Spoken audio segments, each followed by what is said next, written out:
美美怀了2个宝宝，其中1个一直卡在产道里，很可能造成窒息夭折。因此，医生必须严格控制手术时间，少1分钟就能多1分生的希望。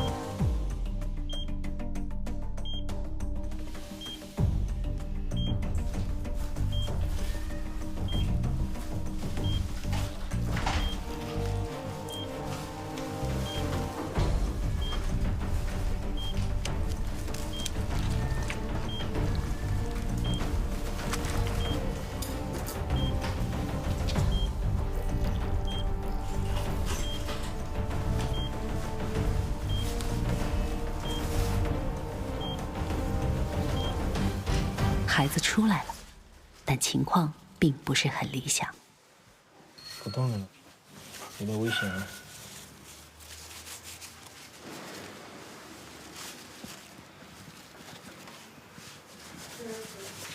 有点危险。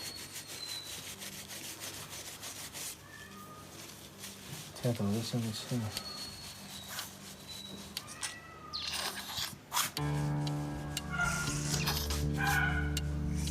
还有吗？里面？他时间长了，呛羊水。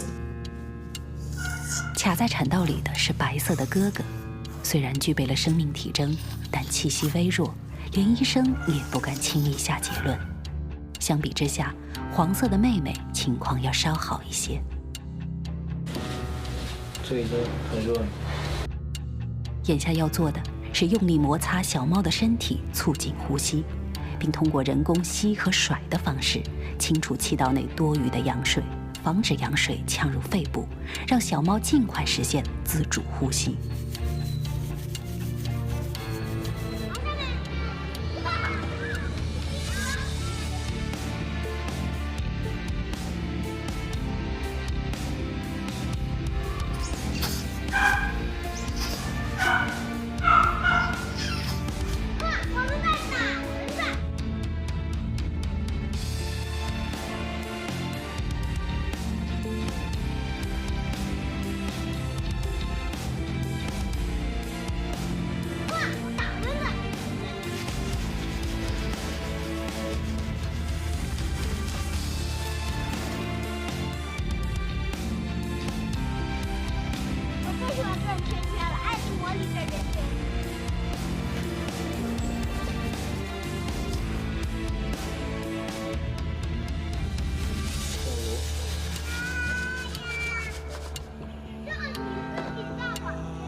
很护了一口，门墙就过来，至少他呼吸外面的空气。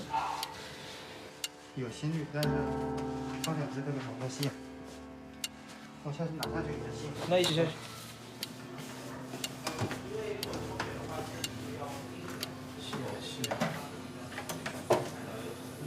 这只没事，基本上都红上了，但这个还是颜色看得出来的。偶尔有呼吸，但是状态不是特别好。